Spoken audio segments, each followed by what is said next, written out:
Hello and welcome to Loquitur Gaming. Today I'm going to be starting a new playthrough of a game that has just started delivering to backers. It is Role Player Adventures.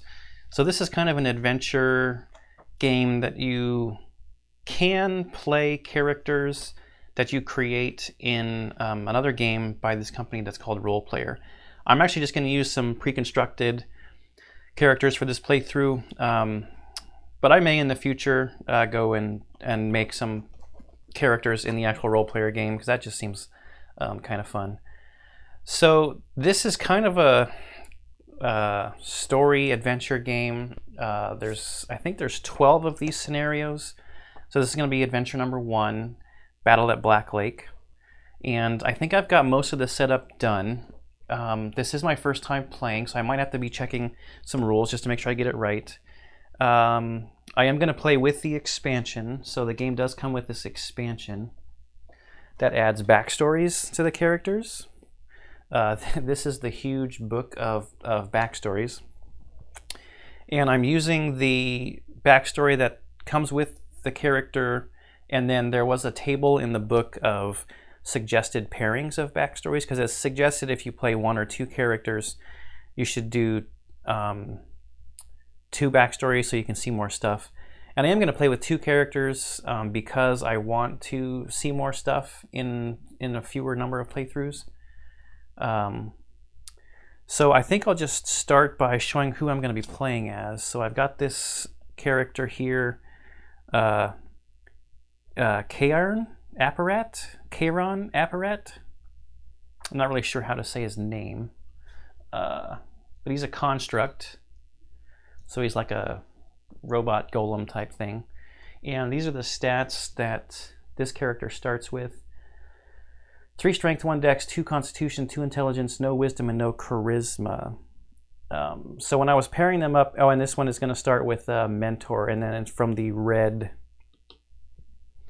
class, and is also a centurion. I'll get back to the pairing in just a second. So centurion is the class, and as a centurion, they've got a class ability. Oh, that's not focused. At the end of this round of combat, carry over all unused dice to the next round. Do not re-roll them. These do not count against the combat dice limit. At the end of so you can save some dice and not re-roll them. I don't know why you would do that though. I had a hard time trying to figure out why would I actually do that instead of just using those dice? But we'll see. Maybe I'll figure it out during the playthrough.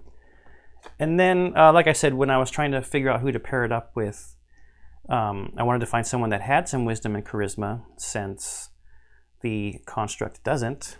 So we've got this frogkin. And these are the stats. 1 strength, 1 dex, 2 constitution, 2 wisdom, and 2 charisma, and has a backstory of Dreamweaver. These cards also list off their starting hand of cards, but we'll see those as I go. And the frogkin, Newton Puddlewalker is the frogkin's name, is a shaman. Let me see if I can get this one to... All right, move 1 bonus play token from the party journal to your fatigue box. Then play any number of scroll cards. These do not count against the play limit. So I could play scroll cards, as many scroll cards as I wanted to, for the cost of 1 bonus play token. So you could get maybe 2 or 3 cards for 1 with that class ability. Okay, before I continue reading, I'm just going to throw in a cut here real quick and turn the autofocus off on that camera. Okay, since we're talking about the characters, let's get into the backstories. There isn't really anything that's going to be in the first adventure with these backstories, but we still should read their intros. So the construct is a mentor and a street urchin, which is an interesting combination, but that's what they suggested. Okay, so a mentor. You spent years as a master training the king's recruits for the Order of Knights. Now you've decided to leave your position and find your own brand of adventure. The day you left your training yard for the war. When your students arrived with their swords just after dawn, they found you dueling the mists, your blade whirling through the gray light. They never knew that you saw a face in the mists, the eyes of a snake watching you, peering at you as intently as your mentor, Daswalti, did when you first picked up your weapon. She looked at you in the same way you studied your own students, waiting for them to make an error, one that you could chastise or correct. Now, as you walk away from the order, carrying nothing but your own sword and a pack, you wonder if you're setting out to teach the world or if you're once again a student beginning a new set of lessons. All you know for sure is that you feel those same serpentine eyes watching from above. Whatever you do, it will be seen and judged. So we're going to have stuff for this backstory in Adventure 3, 4, 6, and 7. Then the other one is Street Urchin. Fortunately, these are in alphabetical order. Here we go. Abandoned at birth and raised in a barbaric orphanage until you escaped at the age of 7, you've grown up on the streets and learned the hard way how to be resourceful and survive any way you can. Long ago, Headmaster Rains peers over your shoulder to inspect the button you're sewing onto an old shirt. Displeased, he kicks your chair out from under you, sending you face first to the floor. Faster, he demands before turning to another workstation.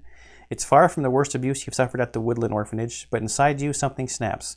That night, you run away. You leave Falandor and travel to the capital city of Sebek.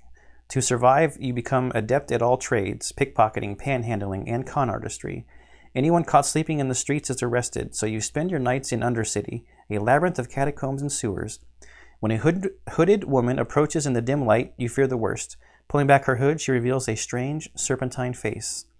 You will rise to great heights, the stranger predicts. Yet like so many others, you will eventually be confronted with your past. On that day, be prepared to receive my judgment.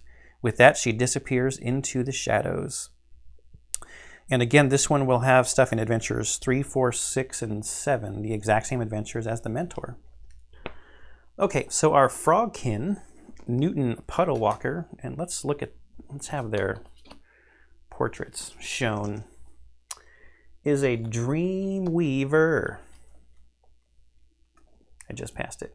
And is devoted, so I just landed on devoted, so I'll do that one first.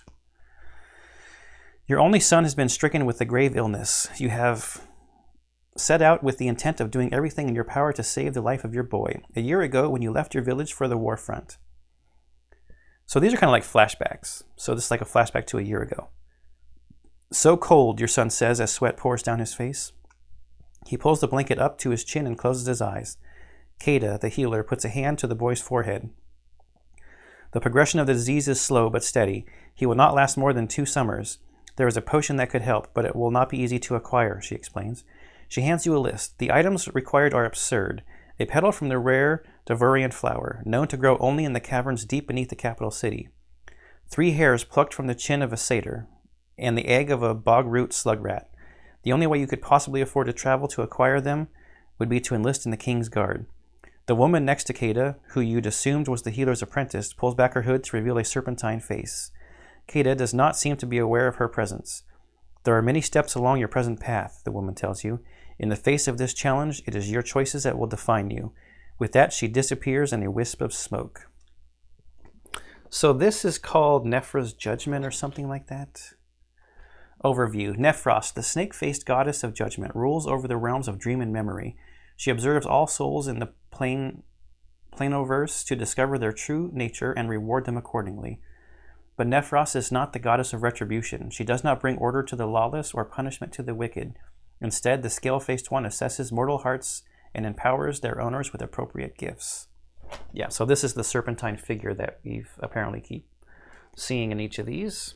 And I should not have took my finger off of the D section. Okay, Dreamweaver. Oh, and then Devoted is Adventures 3, 5, 6, and 8. Dreamweaver. As part of an ancient bloodline, you have the ability to traverse the dream worlds of others. You must decide whether to use this gift to guide them or poison their minds. As far back as you can remember, you have always been able to control your dreams. When you asked your father about it, he told you of the Dreamweavers. It's in our blood, he explained. Your power will grow with time. You will also learn to control the dreams of others. This was the last conversation you had with your father. The next day he disappeared, leaving you in the sole care of your mother, who did not have the same gift. Many years later, a figure appears in your dream, one that you cannot control. Furious that a figment of your own imagination could defy you, you grab the woman's shoulder. She turns, revealing a strange serpentine face. You recognize her as the goddess Nephros. Be careful, she warns. Choices have consequences, even in dreams. When the time comes, you will submit to my judgment. You wake up in a cold sweat, gasping for breath. Okay, so those are the intros, and again, we won't need this book until later adventures. And the Dreamweaver is Adventure 2, 5, 9, and 10. So Dreamweaver is going to come up first for Adventure 2. So these little sideboards here are part of the expansion.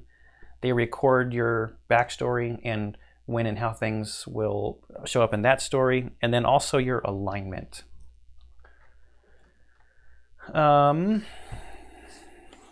Let's just get started here. So the overview. After 1,000 years of peace, Dragul armies raided from the north, prompting you and every other loyal citizen of Nalos to sign up as soldiers of the King's Guard. The armies of Nalos fought long and hard against the North's monstrous generals and their minions, finally stemming the tide of the Dragul invasion. But new threats have arisen that jeopardize all of Ulos. A mysterious cult prepares for the return of an ancient god. The long and abandoned gate at Brizur Wall, a portal between planes, rumbles with new life. Strange rifts appear in the sky, unleashing bizarre creatures into your world. Dragul invaders seek to exploit this instability to conquer Nalos. As a humble soldier of the King's Guard, you are called away from your regiment on a special mission that will allow you to uncover the secrets of your world.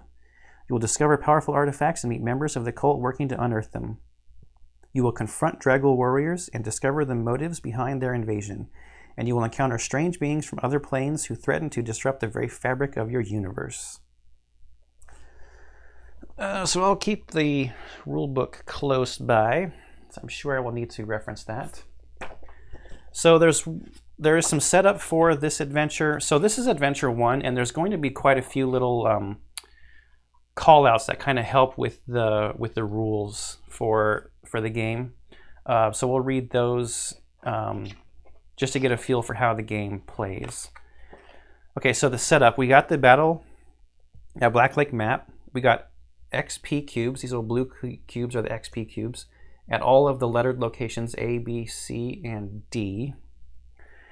We got the bonus play token. We've only got one bonus play token. That's our limit. We've got our hands of cards. Our class card is face up, and we've filled our rows to the maximum. Okay, so then it says to find encounter tokens 1 and 2. So I've got them out here on the board. And then we're supposed to, I don't know how best to like randomize these without them possibly flipping over and me seeing the numbers. Yeah, see, that showed me the number. I guess I can just look up and rotate them. Oops, and totally move my map. Okay, fine, that's good enough. So underneath those is encounter 1 and 2. And then our adventure begins. As a King's Guard soldier in the regiment of Commander Zalek, a dark elf, you have fought a long war. The Dragul, and it gives a little pronunciation guide, Dragul, a coalition of northern tribes, invaded Nalos, your homeland. After many battles, you have driven off their hordes, but rumors spread through the camp of a new Dragul plot. One night, you are summoned to Commander Zalek's tent, where you find him arguing over a map with General Grick, an orc. A gold coin marks the southern city of Sebek. A vial of elixir marks a swamp to the west. General Grick raises an eyebrow when you enter. So you're Zalek's best? He asks, looking over you skeptically. We have a special mission for you, but first a question of strategy. Zalek wants to take your regiment south to investigate a threat to the capital, says Grick, pointing to the coin. Then pointing to the vial. I think we should push west and capture a powerful Dragul agent in the swamps. What say you?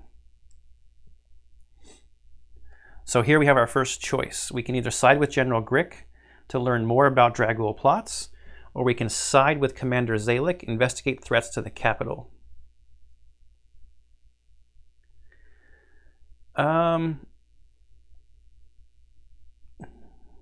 We are in Commander Zalek's regiment. So I think I will side with our regimental commander, Zalek. And then it says to go to story entry, begin-2. So, begin-2 says, you point to the coin, and General Grick pats you on the back with pity. Well, he says, good luck to you. He collects his vial of elixir and exits the tent. Recording keywords. The action indicator below instructs you to record a keyword. To do this, write the keyword Zalek in the keyword space of your party journal. Yeah, so there's a little call out here that says record the keyword Zalek. And we are going to need to be using a pencil. So this is our party journal up here. So I will write Zalek in our keywords. Grick wouldn't hear my counsel, says Commander Zalek, and he won't hear yours either, but I'm glad to know I have your trust. As for your mission, leave now and travel due east until you reach a small enemy encampment. A special operative of King Terran will meet you there. Commander Zalek rolls up the map. You can keep the coin, he says. Gain 1 gold. All right. You make haste under a crescent moon, crossing burnt and abandoned farmland into open prairie. At the top of a bluff, you look out over a dark lake to a wooden outpost. Place your party marker on location A. So here's my party marker that I painted up. And that's going to go on location A. Read entry A. And here it does say A is the Borland Prairie. Okay, sorry, I had to throw in a cut. I had to sneeze. Action indicators. Action indicators are always read and resolved in order from top to bottom. Sometimes an action indicator will direct you to another entry. When this happens, immediately turn to that entry without reading or resolving any more action indicators. So here the first one says, if there is no XP at this location, we would read A1, but we do have an XP cube at this location. Otherwise, collect the XP from this location and continue reading. So we take the XP. Were we supposed to start with XP? I don't think so. As you look out over the lake, a voice calls from a thicket behind you. Care to join me? You turn to discover a friendly halfling, roasting apples and hares by his fire. You look like you could use a meal. You disregard the halfling, and he chuckles, then stands to salute you. Tarek Nowlin, special operative of King Terran, confidant of the immortal night, and bearer of bad news and terrible secrets. Now come, eat and rest, for we have hard work ahead of us. As you eat, Tarek speaks in a hushed voice. The lake below is dark, for the Dragul filled it with the blood and ashes of their dead. Our mission is to secure the outpost. The northern shore is guarded by an encampment of goblins. Goblin camp. Weak but many. Gnolls stand watch to the south. We need to eliminate both camps, so take your pick. You go one way and I'll go the other. Burn down their camp to signal your progress. I'll do the same. Tarek pulls something from his pack and tosses it to you. We'll need this at the gate. Discovery cards. When instructed to reveal a specific discovery card, do not shuffle or examine other cards in the deck. Only find and reveal the card referenced by the text. The discovery deck is organized in numerical order. So here it says to reveal discovery card 65. So in the game box, there's this huge deck, and on the bottom it says, stop. This is the discovery deck. Don't look at these until you're supposed to. Discovery 65. Off to the side there. What do we got here? Bluestone Fireball. So at the top there it tells us it's card 65, and it also has a little fatigue or stamina cube. So if we want to use that, I believe everybody has to spin that cube. Using items. Items can be used at locations. When using an item, each player places stamina in their fatigue box from the supply, equal to the cost listed in the card. To use the Bluestone Fireball that Tarek Nowlin handed you, each player places 1 stamina in their fatigue box because it had a 1 on it, Then combine the location letter with the item. So we're at location A, it's item 65. We would read entry 65. We've got 2 options here. We can use an item or we can move to another location. There's also another callout box here, resolving encounters. In a multiplayer game, the player to the right reads a tome. You move along a path that contains an encounter token, then flip the token face up and place your party marker beside it. Open the tome of encounters and turn to the entry. For example, to resolve encounter token 2, you would turn to adventure 1-2 in tome of encounters. Okay. So, I think for fun, we'll just, because we're kind of learning. So this is item 65. It's going to cost us a fatigue each, but that's fine. Because our options here are either to use an item or move to another location. So we'll put a fatigue in both characters' fatigue box and use the item. So we would go to a 65. If you have either the keywords alarm or clear, which we don't, to Tarek's alarm, you casually begin to uncork the blue potion. Not here, he cries, grabbing your hands to stop you. Any exposure to air and the fireball will explode, which will be very loud and could easily kill us. Let's try to stay quiet and alive. Save the fireball for the gate. So, okay, we could use another item or move to another location. We don't have another item to move, or we don't have another item to use, so we're just going to move. So we have to decide, do we want to take out the goblins or the goblin camp or the gnoll camp? I think I want to fight gnolls. So I'm going to go this way, but I'm going along this path and I come to an encounter token. So I think we're done with this book because we're going to go to the other adventure book and we're going to do encounter 1.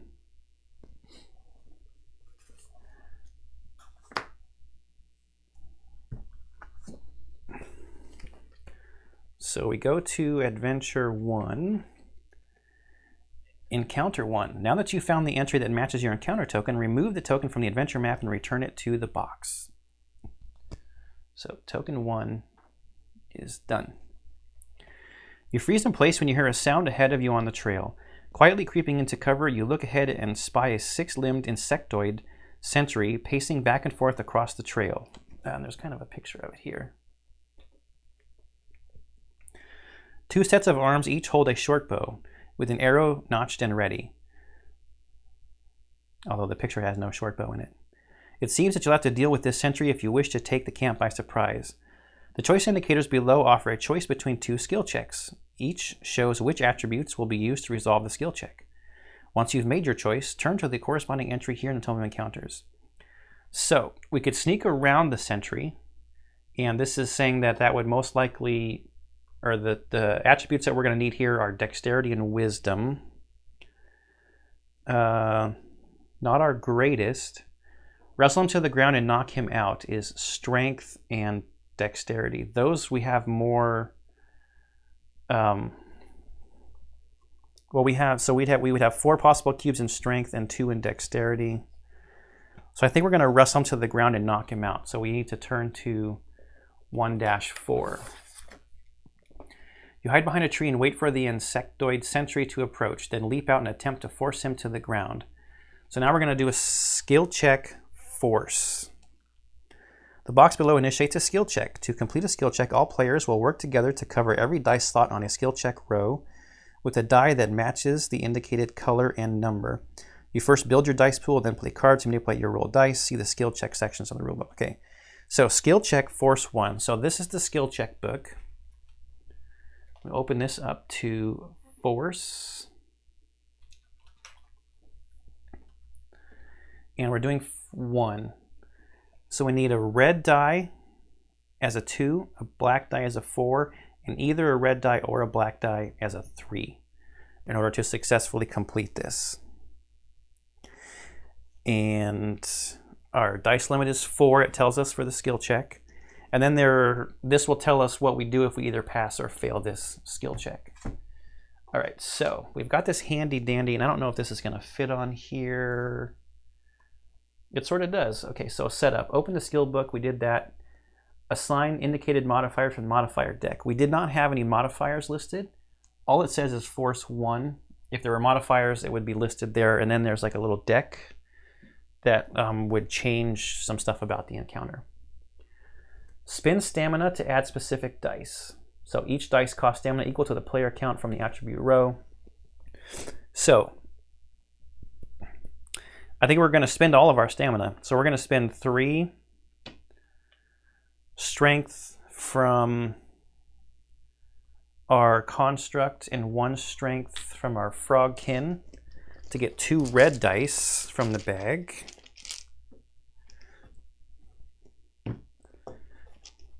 We will spend our dexterity to get 1 black die from the bag. And then since the die limit here is 4, then we get, it says add random dice until the dice limit has been reached. And then roll the dice in the dice pool. All right, let's take this down. So I spent the 3 strength and 1 dexterity from here because it costs 2, because I'm playing 2 characters to get a specific die.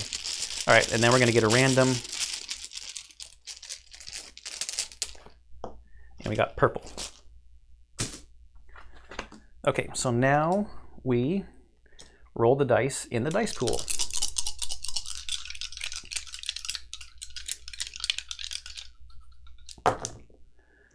Okay, we got 2 red 1s. Oh, perfect. We got a black 4 and a purple 3. So now what we do is we play cards to alter dice in the dice pool. Each player may play cards up to the party's limit. So our play limit is 2. So each character can play 2 cards. We also have 1 bonus play, which we could, you take this disc and you put it in the fatigue box of a character, and then you get to play another card with that character. Or if we use Newton Puddlewalker, our frogkin, we could use the class ability to play any number of scroll cards. And weapon trait, skill, scroll. So Newton does have 2 scroll cards. But first, we can just immediately play the black 4 onto there. We've got this spike club, which could raise or lower a red die by 1, which we could use to get to the red 2. We could flip a green or red die.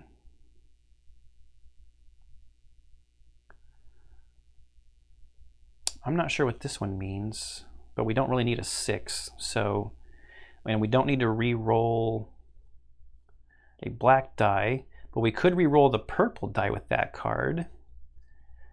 I'm just double checking here real quick to see, before I start showing things, what I might want to do. So we're probably going to play Spiked Club to raise one of these to a 2. So this one can manipulate green dice. We could change a red die to any one. Oh, with Steadfast, I believe this means that we can change any die into either green or red. Or we could re-roll with Chain Helm a red or white die. We could flip a white die. I think we're kind of good with the cards that we've got here. So, not Relentless. We want any die to either red or white. So there's a good glossary back here. So the card icons, it says any die into, they can be treated as any die. Yeah, so this card here, it's got the multicolored die on the left, and this is an example right from the book that says you can treat any die, and the example here, it has a green or a purple die. So here we could treat any die as either red or white. So I'm going to play this card to treat this purple die as a red die to cover this slot. And you don't go fishing for another die of the color, you just treat it as that color to fill the slot. And then the other one is pretty simple with a spiked club here.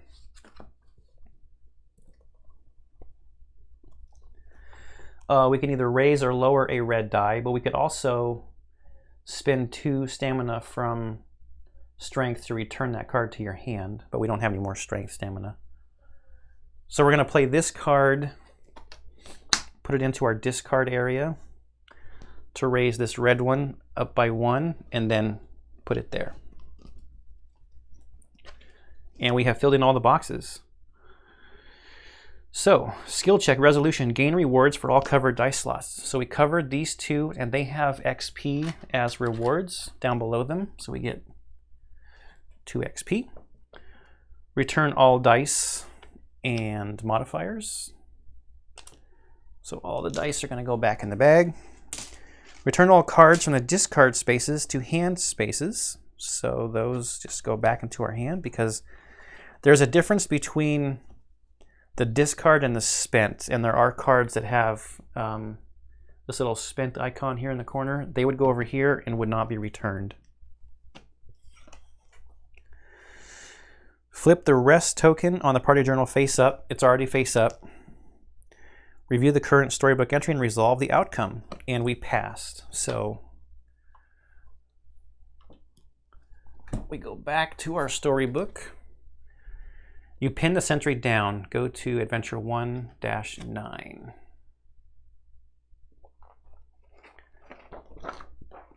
You spring from hiding and quickly tackle the insectoid sentry to the ground, disarming him and knocking him out. This bug won't give you any further trouble.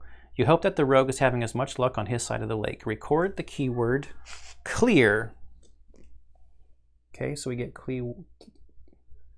keyword clear. I almost said the keyword.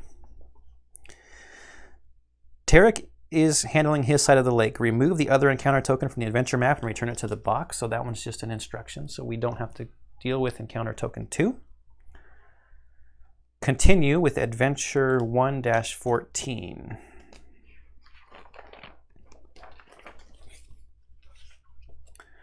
Before heading forward to the camp, you take a moment to catch your breath.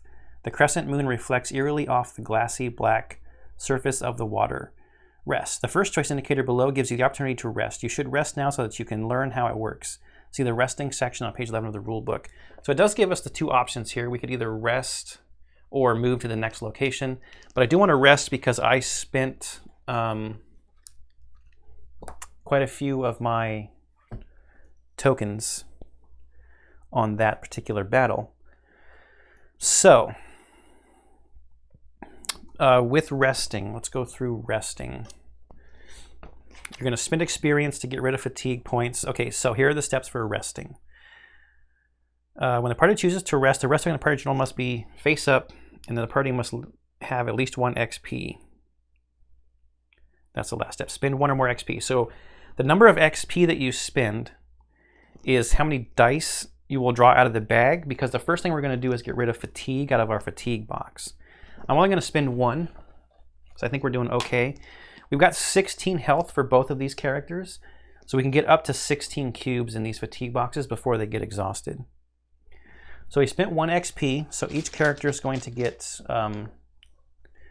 1 die. I'm going to take a red one and a green one because those are the colors that I have for their indicated classes. And we roll them. So the red character gets rid of 4 fatigue out of his box and 1 out of the green character. Then each player fills their attribute rows up to their attribute scores with stamina from the supply. So these would have gone back to supply, but I'm just keeping them around because I can put them back in these rows. 1 there, and we need 1 there.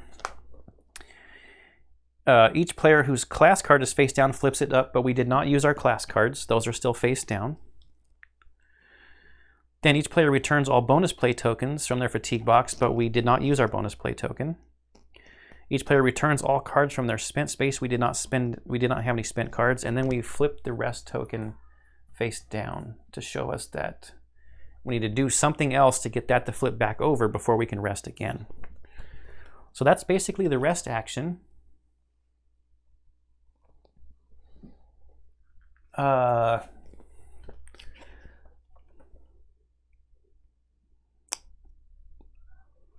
I don't know if that really told us then we're supposed to go back to this. So you rest and then move to the next location on your path. So we were going this way to the Knoll camp. Okay, we go back to Adventure 1, and this is location C. So we're going to find location C in here. Knoll camp. Passing storybooks. When the party arrives at a new location, as if there was more than one person. Okay. Some of the action indicators below check for keywords. If you have the indicated keyword, turn to the entry named there. Remember to resolve action indicators from top to bottom. Turn it to another entry immediately when instructed to do so. Now that you've arrived at the Knoll camp, pass the storybook. Hey, all right, pass the storybook. If there's no XP at this location, go to C1. There is an XP cube there. Then the next thing says, otherwise, collect the XP. Okay, got the XP. If you have the keyword goblin, we would go to C5. We do not. If you have the keyword alarm, go to C2. We do not. If you have the keyword clear, continue reading. We do have the keyword clear. 3 dog-faced creatures huddle around a single campfire. You approach downwind but smell no roasting meat. A hungry gnoll is a vicious foe, so you approach from behind in the space of their own shadows. Your iron strikes down one and then another before the last one can get to her feet. She snarls at you and pulls a burning branch from the fire, waving it wildly to defend herself. Combat. Cover all dice slots on the enemy card with dice matching the indicated number and color. See the combat section. Okay, so here we do have a modifier. And we have to get a enemy card. So we're looking for gnolls, which is enemy card 21, and the modifier cornered. And then there it tells us what to do if we are victorious or we're defeated. So let me put that over there.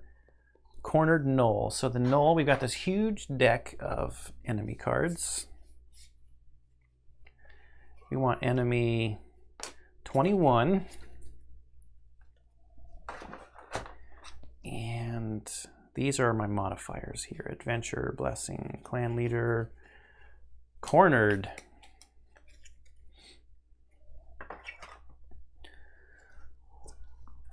Okay, so I think we'll just put the enemy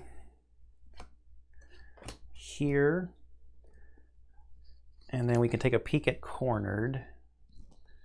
At the start of this skill check, or each round of this combat, add a random die to the dice pool. This does not count against the dice limit. Okay, cool.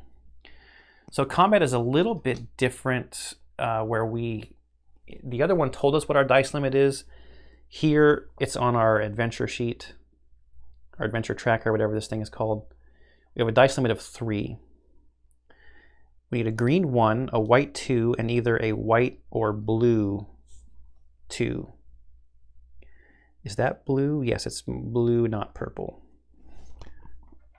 I think. Let me check to just see if I can find one that has purple. Yes, purple is a solid line, and that is just outlined. Okay.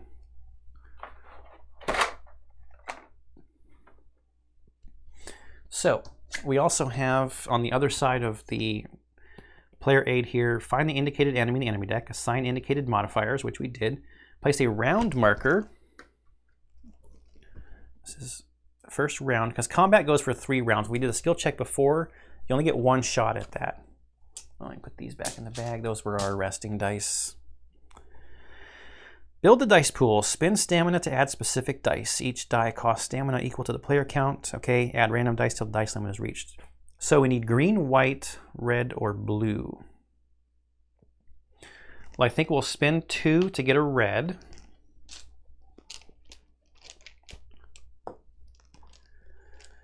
Let's spend. Let's just try for each of these specific colors. We're going to spend 2 over here for a white.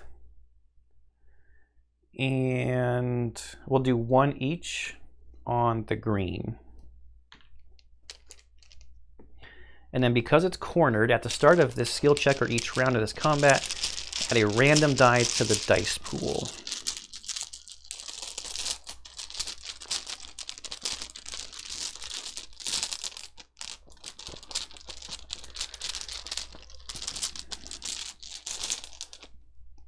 We got black.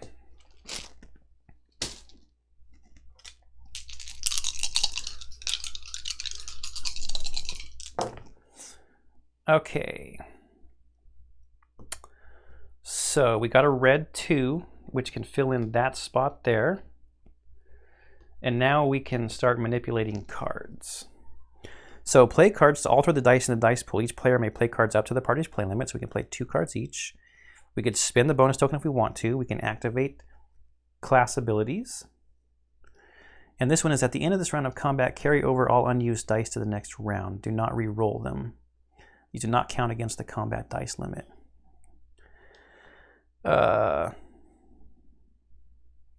And place dice on dice slots. So we need ways to manipulate the white die. So do we have a thing where we can flip a white die over? No. We do not. We could re-roll the black die. Change anything to a 6. We could flip over a green or a red. So that's interesting. Any 5 could be any color.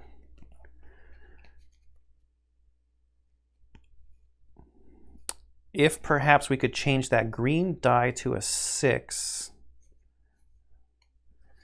which is I think what this one here would do. So let's just check it. It's got this plus with a question mark into a 6. So now this is one that would get spent. A random die. Draw a random die, set its value to 6, and add it to the dice pool. Oh, so that's not that great. Because I need it to be the green die.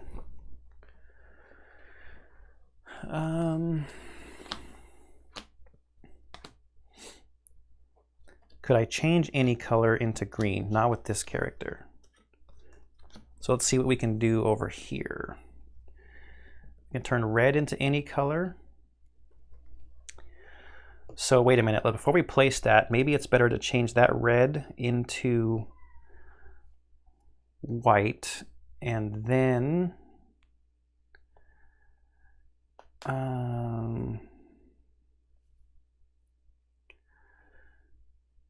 we could re-roll, play any number of additional changes. These two, we could re-roll red or a white.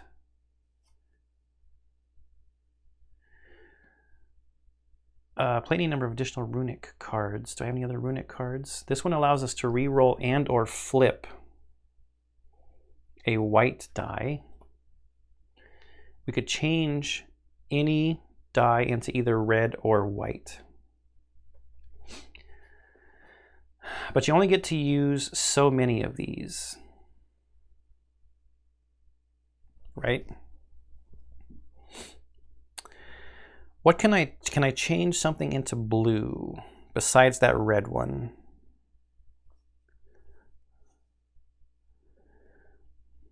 So this one allows me to either re-roll or flip or any die into red or white. I almost need all of these cards together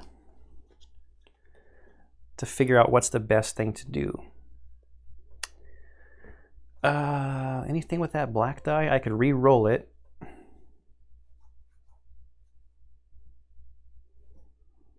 But then do I have any way to manipulate it? I don't think so. So there's almost no point to doing that, right? Red to any color. If I could flip this white one and then plus or minus it,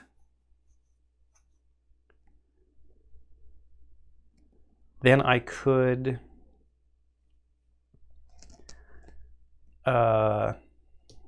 get it there. The green is a little more deadly. It has more damage, and the white one has more damage. This one allows me to flip a white. But don't I have a plus or minus on white? No, just red. Reroll black or purple, flip over green or red.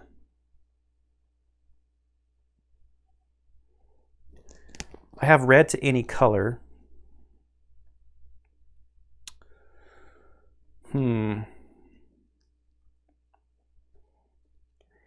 even though this is like already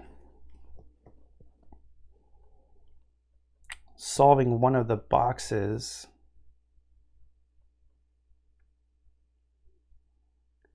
I mean, maybe that's just better. I mean, because you do get to fight multiple rounds, and I could pull another green die. I think we'll just have that go there, and let's just start spending some cards. Let's play the chain helm to re-roll the white die. Unless I want to flip it.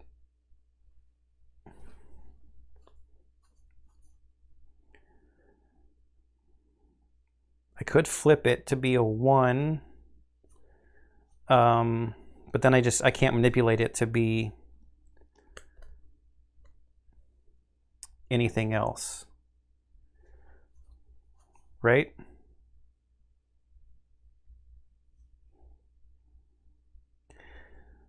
Yeah.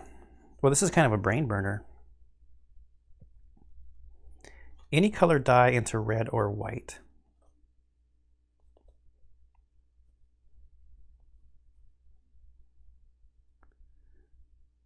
Any color die into red or white. Do I have something to change into green? I could change any 5 into that. Red into any color.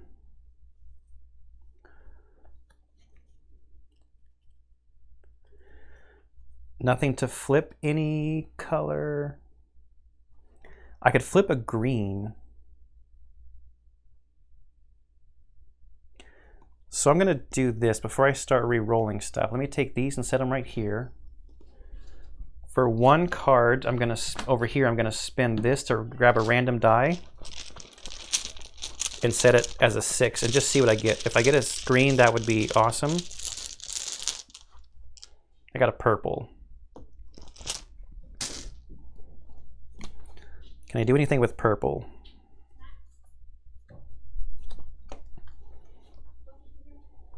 I could re-roll purple.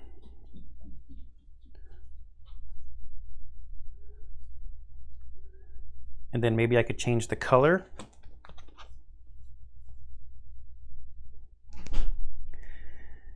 Any color into red or white. So I don't know what else to really do with these dice that I've got. Because if I flip that, it becomes a 4. That doesn't really do anything for me.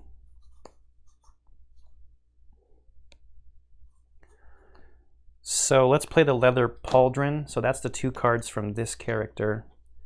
To re-roll the purple. I got a 4. Not what I needed. Right? Nope.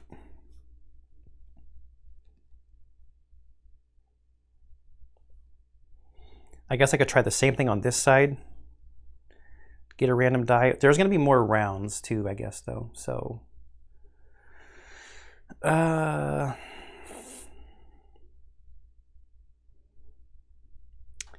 any color to red or white. I should save this one for next round.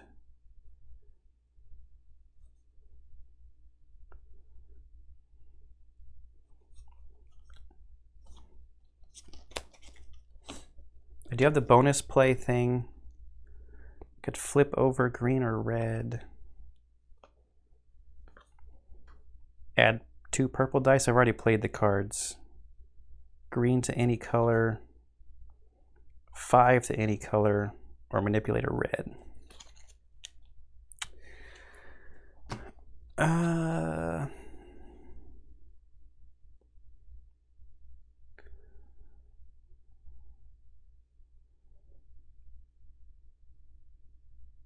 So what I think I'm going to do is I'm going to play this runic pendant to flip over the white die to a 1. Okay? So those are my 2 cards. Then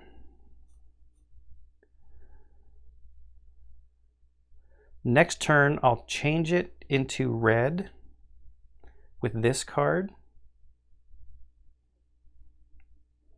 Potentially, or if I roll a 2, and then maybe I can change it into green. So we'll see. So those are my 2 cards with each character. I am going to use the Centurion's ability. At the end of this round of combat, carry over all unused dice to the next round. Do not re-roll them. These do not count against the combat dice limit. So all of these are going to be saved. And this is going to get flipped because I'm using it. Go back to this. Suffer counterattacks for uncovered dice slots. Apply round track effect and advance the round marker. Return remaining dice from the dice pool to the dice bag. We don't need to do that. So suffer counterattacks. The counterattacks I think are 6 fatigue. That's kind of rough. Each player adds the indicated stamina from the supply to their fatigue box. Yes. Okay. So these big ones are 3s. So we're sitting at 9 and, wow, and 12.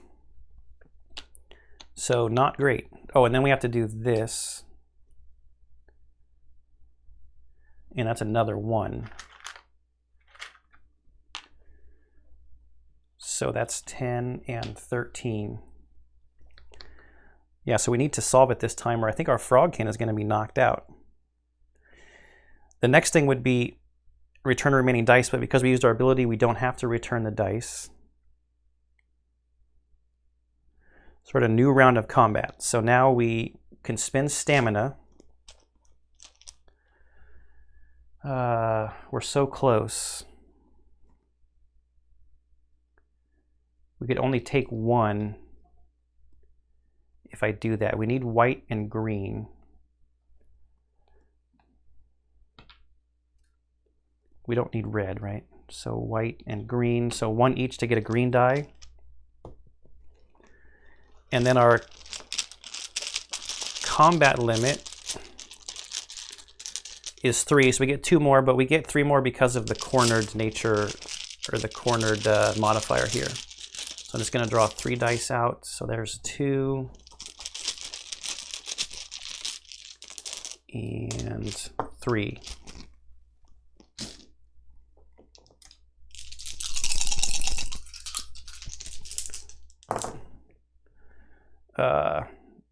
I'll just leave it as a 3. So this one is a white 2. I love this dice tray, but the only problem is that that can happen a lot. You saw how that die was kind of cocked like that.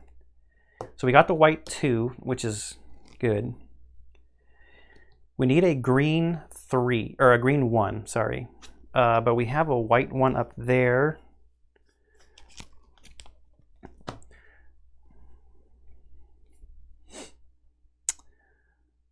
That I think we can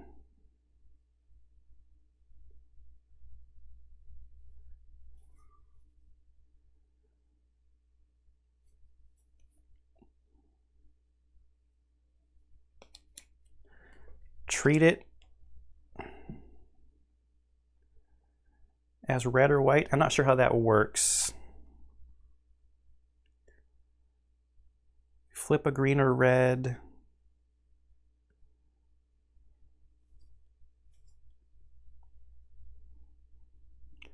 Can raise or lower a red.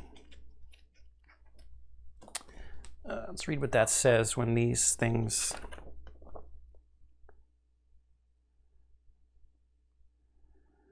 Treat any die as green or purple. Treat a black die as another color. Let me throw in a cut here real quick. I want to read these rules again just real quick because I want to know if I can do a double manipulation. Be right back. Okay, I couldn't really find the answer I was looking for in the book.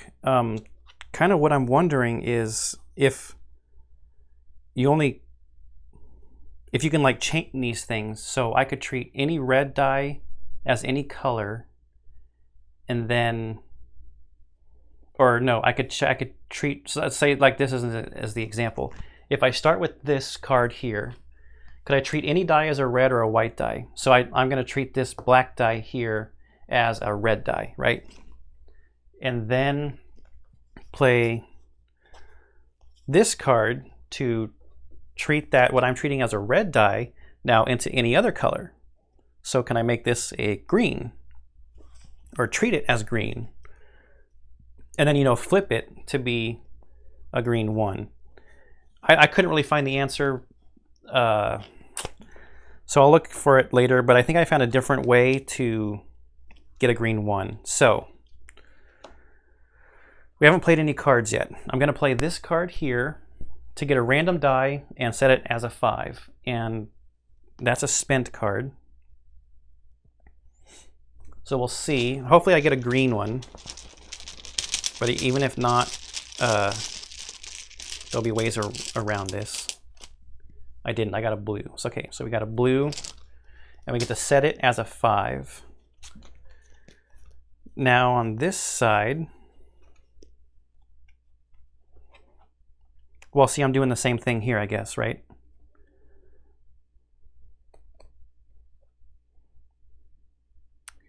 Well, let me do it in a different order then, or I guess I can't because I need it to be that color. I'm not sure if it works this way, but I think it does. I mean, it almost has to, right? Or this would be extremely hard. I'm going to treat this 5 as a green 5. And I know you're not supposed to do this, but just to track it, I'm going to use this green die here just so we can show it. So that card is played. Then I'm going to play this card to flip a green or red die. So this gets flipped to a 2 because I'm treating that one as a green. Oops, this is a spent card. So that's 2 cards from this side. And then I've got a card to manipulate a green die up or down.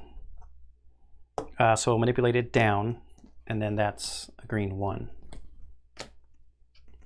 And that was 2 cards from each side. And it's all covered.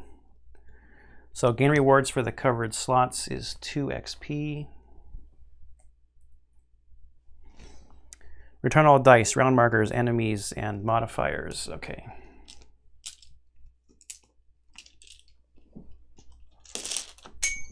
I just lost a white die. I'll have to pick that up in a second. The round marker. Return the modifier.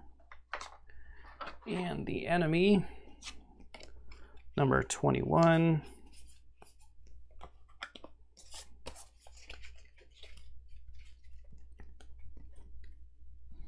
So if you've played this game and you know that, please leave me a comment down below on if you can chain cards together like that.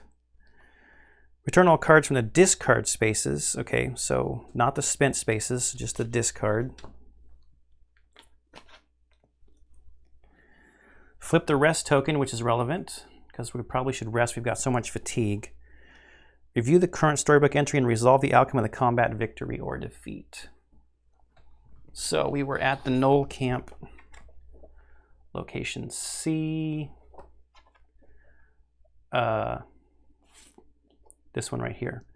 Victory, you drive her away from the camp. Go to C3. The Knolls retreat from your blades and flee back toward their homeland in the north. As they run, you set fire to their tents. By the light of the burning camp, you find something the cowards left behind. Reveal discovery card 86. Record the keyword Knoll. So we've got keyword Knoll, and we're going to get discovery card 86.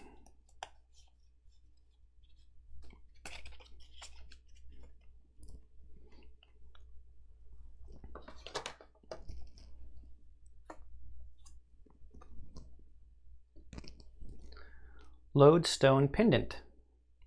It takes no stamina to use this item. Okay. Oh, there's actually a spot over here for items. We've got the pendant and the bluestone fireball.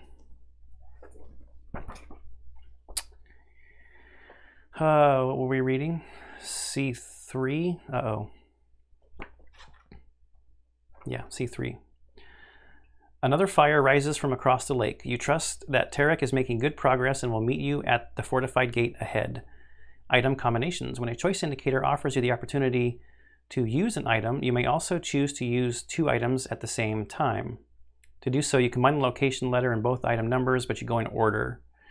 So if we wanted to use both of them, it would be C6586. Each player places stamina into their fatigue box equal to the total cost of both items.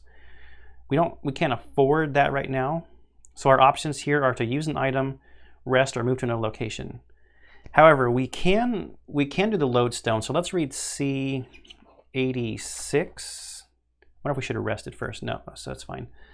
The lodestone pendant is expertly made. It's magnetic stone carved into a smooth shape. When you hold it by its chain, the pendant sways gently, responding perhaps to its invisible attraction to nearby metal, or perhaps to subtle motions of your hand. If you had something else to hang it from, you could get a clearer signal of its attraction to metal. Okay, use another location, or sorry, use another item, rest, or move to another location. We're gonna rest.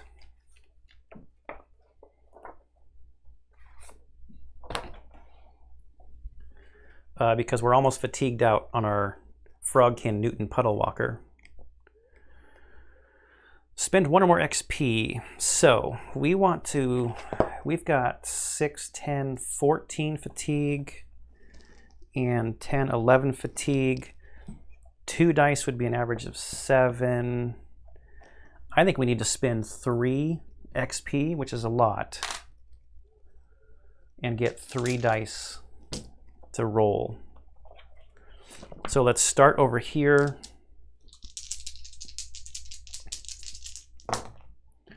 We got 9, 10, 11, which is all of the fatigue. And over here, 10, 12, which is almost all of it. So we're left with 2 and none. And then we refill, right? Fills their attribute rows, yep. So 2 more there, and 2 there. 2, 2, 2, 1, 1. Each player returns all bonus play tokens. We didn't use the bonus play token. Class card face down, you flip it up. That's fine. Spent back to your hand. Spent back to your hand. Flip the rest.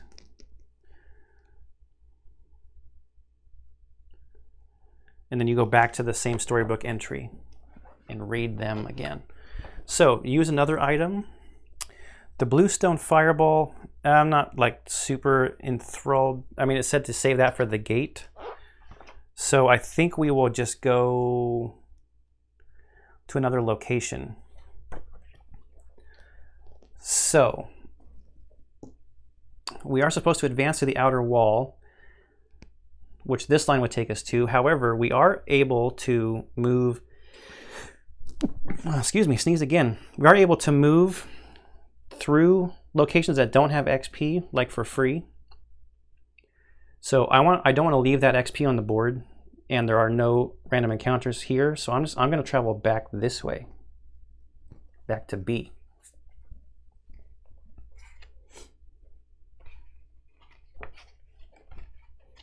I know Tarek supposedly took care of it, but I'm not leaving that XP on the board. If there's no XP at this location, but there is, otherwise collect the XP from this location. And we just spent 3 of our XP resting. Okay, if you have the keyword null, which we do, go to B7. See, they even contemplated that we could do this. B7. Ashes are all that remain of the goblin encampment. There are no tracks, no bodies, and no stains of blood on the earth. No trace of the battle remains, not even any evidence of Tarek's approach or exit. A few crude spearheads are the only sign that goblins ever camped here.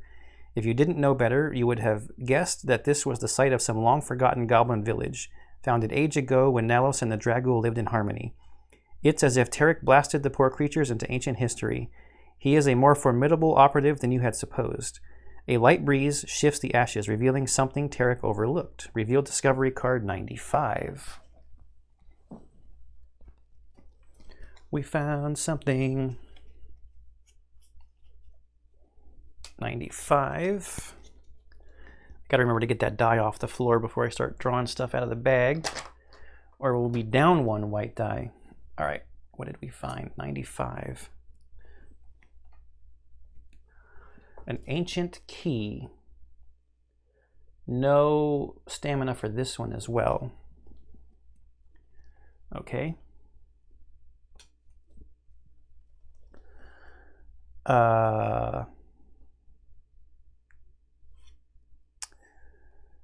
This is going to be just like Tainted Grail, where I'm like, what thing was I reading? So we can either use an item. We cannot rest because our resting is flipped over. Move to another location. Let's try using some items. Let's use the lodestone first, so C86, because it doesn't cost us anything. When you hold the lodestone pendant by its chain over the remains of the goblin camp, it remains perfectly motionless, finding no precious metal in the area to be attracted to. We can use another item. Let's use we can, I guess, use the ancient key to maybe examine it, so that's 95. The ancient key has a nice weight to it. You suspect that it must unlock something of great value. Use another item.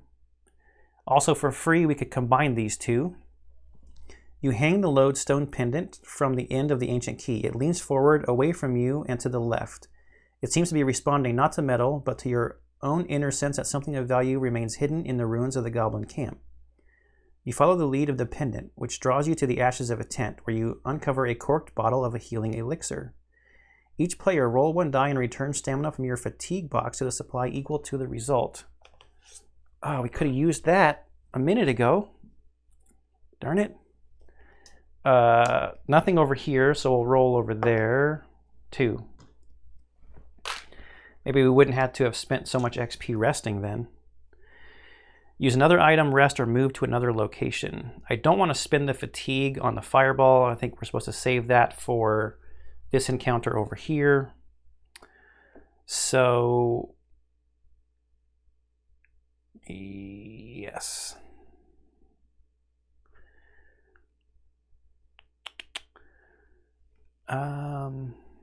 I'm just contemplating, do I want to go back to the Knoll camp? I guess the ancient key is probably just going to find another potion that I can't use right now. So I think we'll just move forward. Move to another location. We go to D.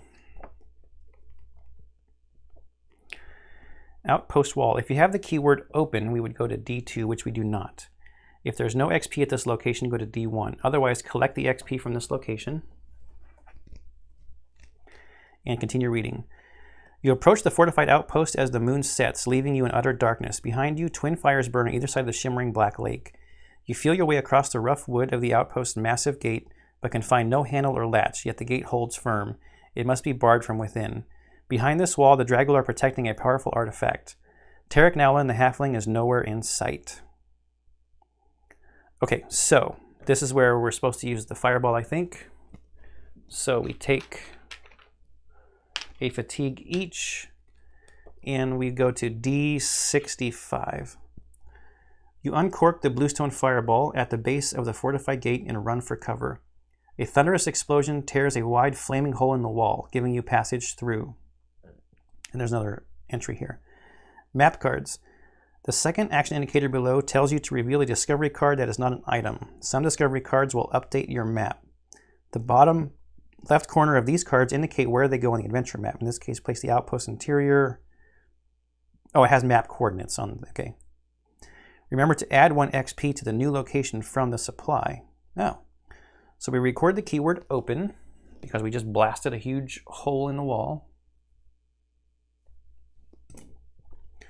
Reveal discovery card 16 and place 1 XP on it.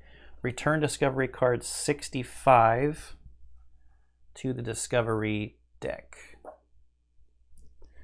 Okay, so we're done with the fireball because we used it. And we need 16. And then 65 goes back in.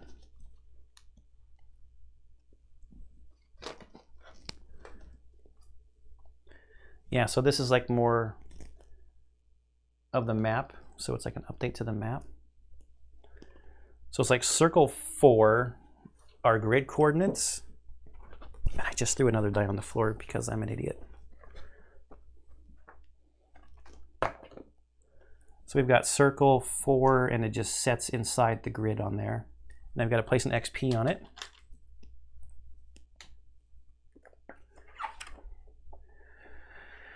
And then we can either rest or move to another location.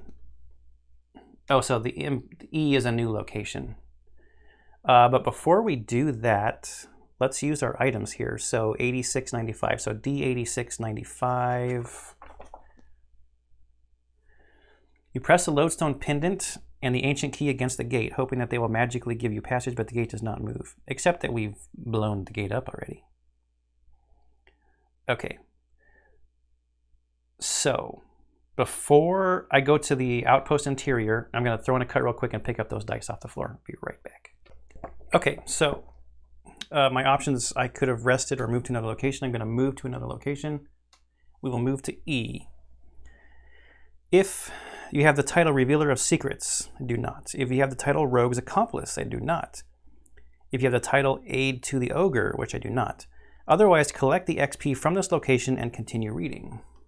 So now we're up to 5 XP. You pass through the smoldering hole and enter the Draggle Outpost. Its massive wooden walls are solid but roughly constructed. They enclose an open space, empty except for a single chest of white metal and a gray-skinned ogre who stands before it with an iron club. The ogre shouts in the Dragul language. It's gibberish to you, as if he was making all the sounds but none of the sense of Nalos common. Between his angry cries, he smashes the metal chest with such force that it shakes the ground around you. But the chest only rings out a remarkably pleasant tone. It remains unbroken, undented, and firmly in place. Enraged, the ogre approaches you, shouting and swinging his club wildly. As you watch his outbursts, you catch a glimpse of something moving in the shadows behind him. Tarek Nowlin, blade drawn, carefully approaches the ogre from the other side of the outpost. Then there's a little call-out box here, faction tracks. At this location, the choices will make you affect your standing with 3 major factions, which are here on our adventure sheet. Finding the favorite marker and place them on the 0 starting spaces. Yeah, you did that in setup. So we've got 2 options. We can attack the ogre, which would be combat, or we could try to understand what he's saying, which would take intelligence and wisdom. We've got 2 intelligence here and 2 wisdom here.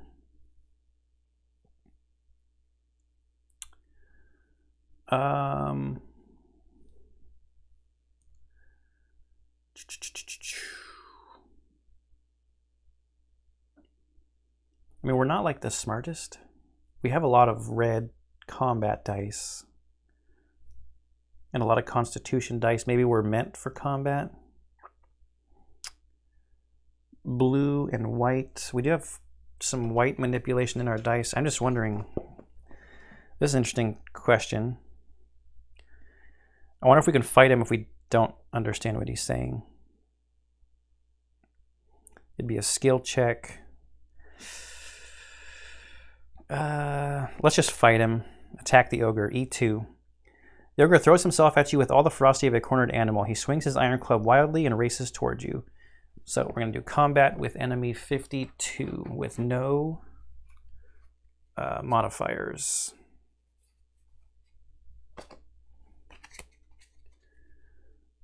He's got 4 spots on him. This could have been a mistake.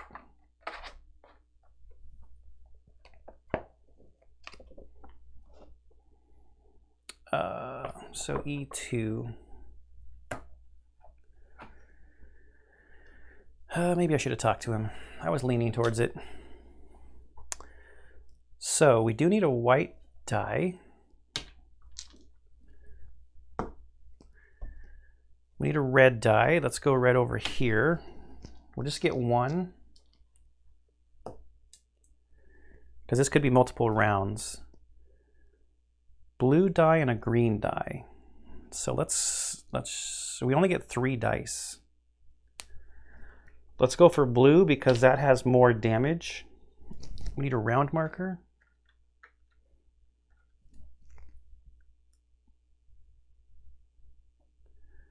And I spent those 2 to get a blue die. because we only can do 3 dice as our combat play limit. We need some good rolls here. We got a blue 4, a red 4, and a white 2. Okay, Ancestral Blade. We can manipulate a blue die up or down 1, so we're just going to do that. There's no reason not to do that. So that covers a 3 damage spot. Do we also have a red manipulation?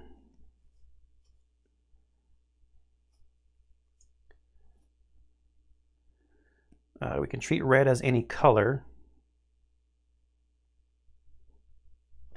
Ooh, can we flip a white die? We could flip a white die. Okay, so this is going well, I think, because what we're going to do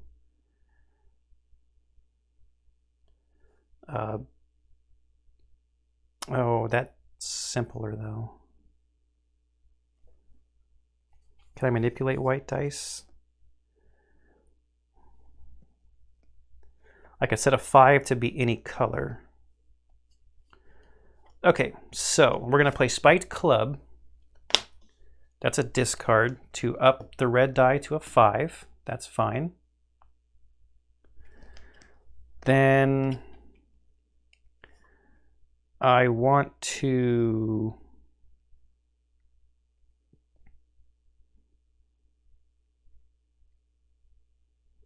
wait a minute.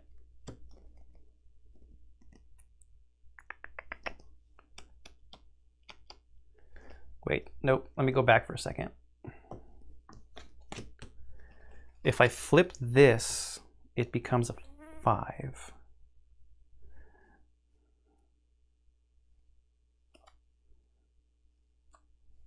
But that's too many cards from this guy's hand.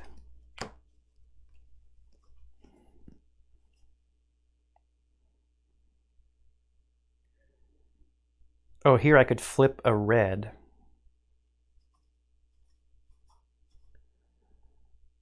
Or I can also have a 5 be any color. Okay, so this is what I'm going to do. I'm going to play Steadfast. This is going to seem backwards, but I'm going to play Steadfast, which allows me to treat any color die as a red or white. So I'm going to treat this white or this red die as a white die to go here. So that's 2 cards here. Then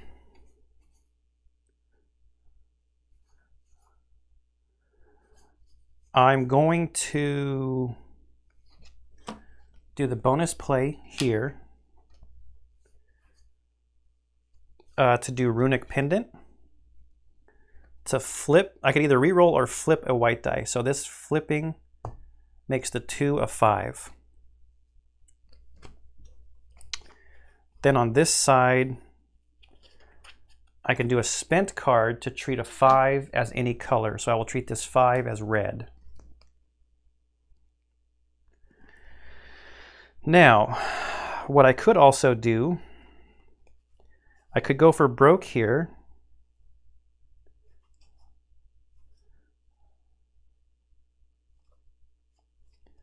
Or do I wait a turn? Let's wait a turn. So we're going to end the combat.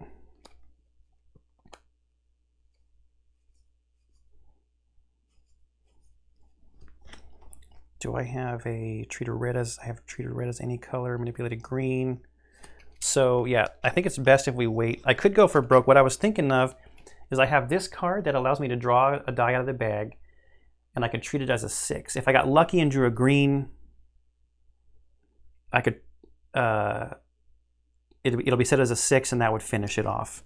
But I think I'll wait because I can manipulate stuff next turn.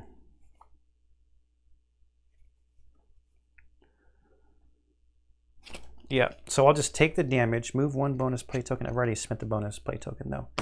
Okay, so the round is over. Suffer the counterattacks. We've got 2, so we're going to take 2 damage. I'll take a 3 and do 1 change, and 3 and 1 change. So that's 6, 7, and 5. I think I'll keep them in batches of 5 to count easier. Then I have to advance this, which is lose an XP, and we start a new round. So I want to increase my chances here. I'm going to spend 2 and 2 to draw 2 greens out of the bag, and then we get 1 random.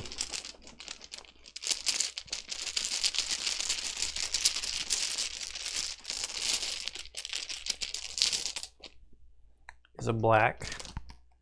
That's our dice limit. Okay. What can I do here? I could treat a green as any color. Oh, here we go. I can do this because we have a manipulate green somewhere. Yeah, okay. So we're going to manipulate, oh, I can manipulate 2 green dice with this card. We'll go down to 1s. And then on this side, I have a flip a green or a red. So I'll flip the 1 to a 6 and fill in the box. This guy's rough. He can do a lot of damage, and his next round you just take 4. So that was kind of dangerous. Okay, gain the rewards for all the covered slots. We've got 2 XP and 4 gold, actually. 1, 2, 3, 4.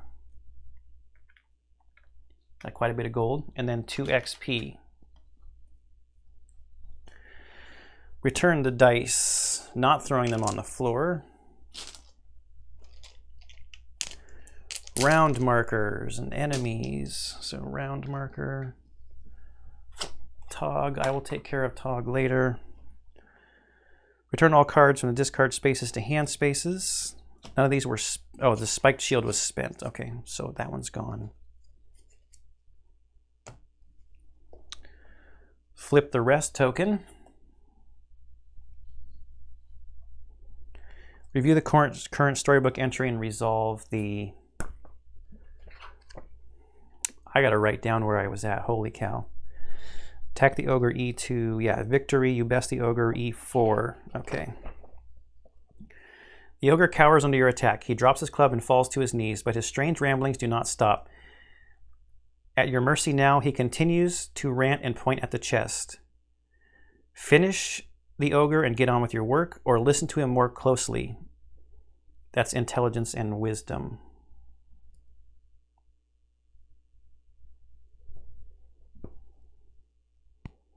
We'll listen to him more closely, I guess. We don't really have intelligence and wisdom, so I guess it'll just be all random dice. Should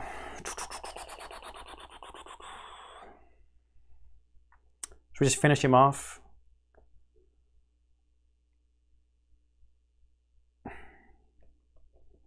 I guess we'll just finish him off. Because we don't have any intelligence or wisdom. I don't think we'll, and our bonus play card is down. So intelligence or wisdom is blue and white. Do we have a lot of blue and white manipulation? I really should have listened to him. We've got purple, purple and black, red and green, red and white. We can up and down blue. Spend 2 stamina from intelligence to return us to your hand.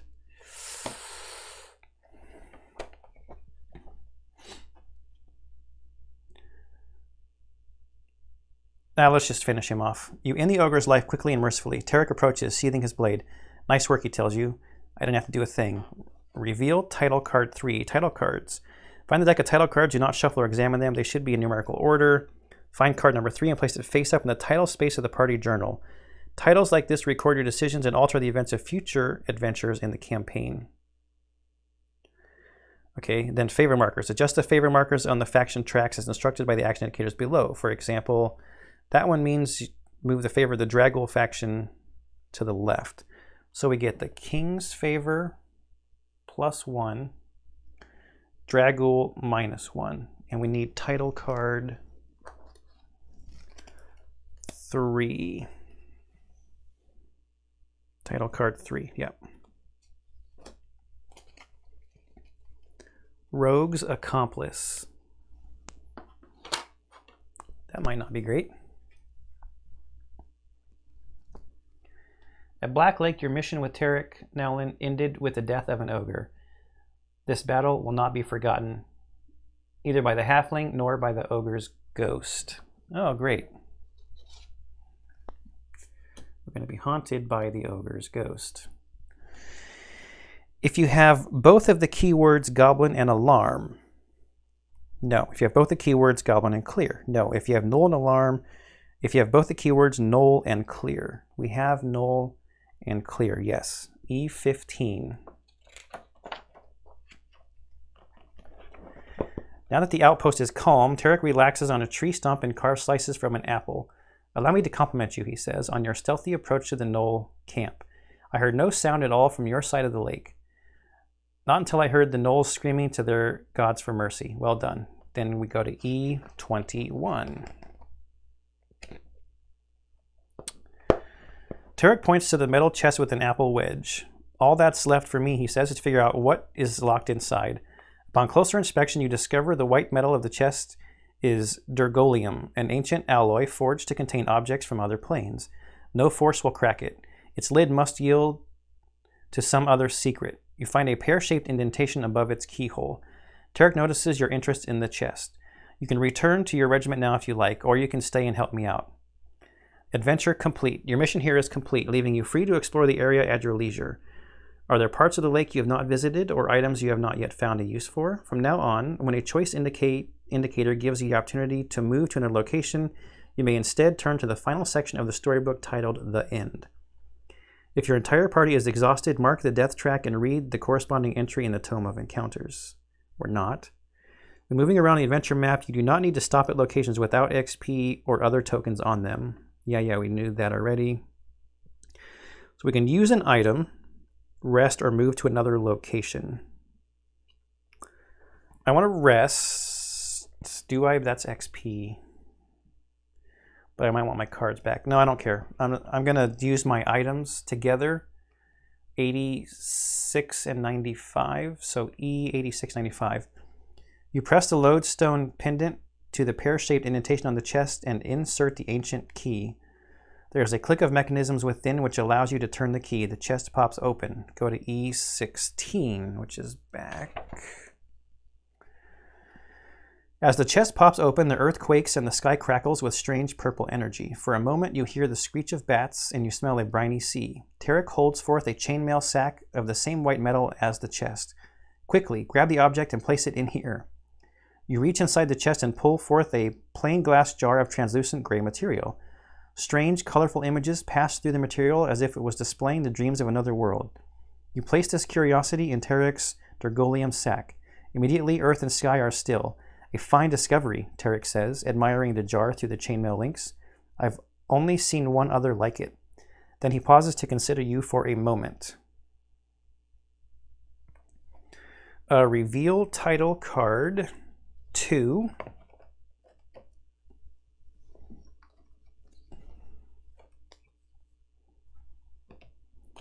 Revealer of Secrets.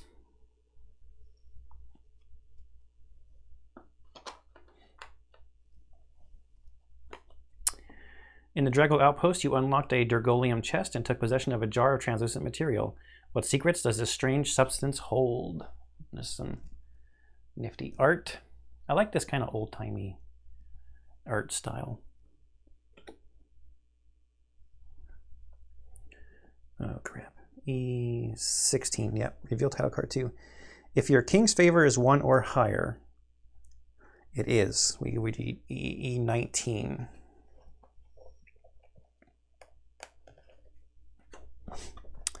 Tarek smiles and hands you the Durgolium sack. Hang on to this, he says, but use it wisely. If you slip that jar out of its sack even for a moment, you'll unleash a wave of interplanar power. Reveal rare card 55. When your party discovers a rare card, Discuss which player will add the card to their hand. As with every decision by the party, attempt to reach consensus. If you cannot reach consensus, take a vote, with the current storyteller breaking ties. All right.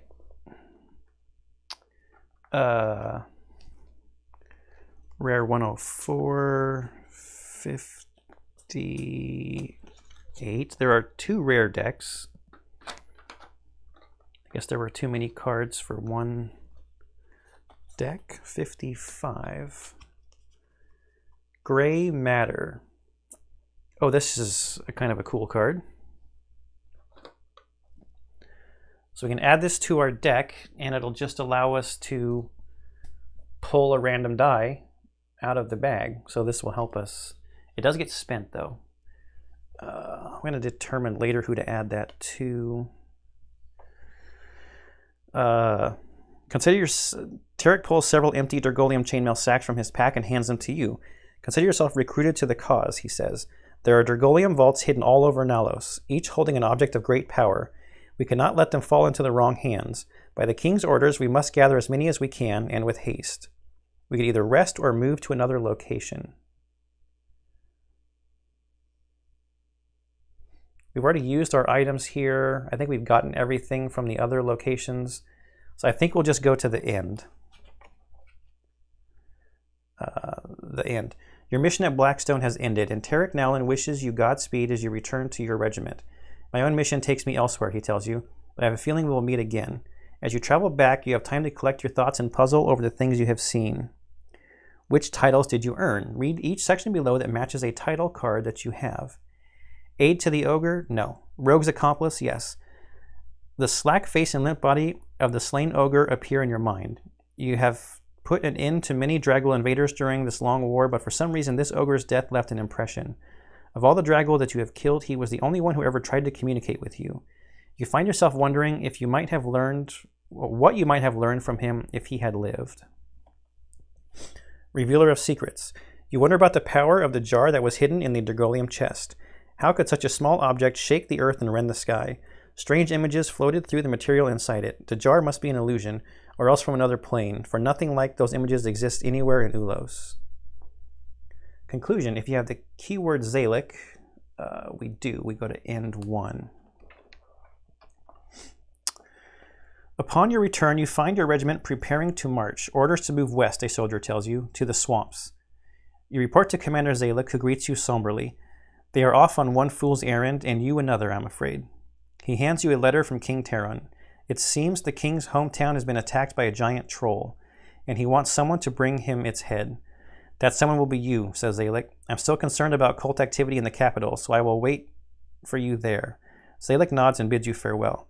You head toward the coast. After a 2-day march, you can smell brine in the air and hear the call of gulls. Soon you will arrive in the halfling town of Jolev, where you must fetch the head of a troll for your king. If you do not have the title Revealer of Secrets, we will read another end. Each player, you may now advance your character and then clean up the adventure and save your characters. See Saving the Campaign Progress section on page 18 of the rulebook. So what I think I'm going to do is, instead of sitting here and contemplating on camera what I want to do with the experience that I've got, I will go through the cleanup and advancing the characters and stuff, the XP anyways, part of it off camera, and then I think I will do the market part on camera. So we'll start next time with advancing the characters and moving on to the next adventure.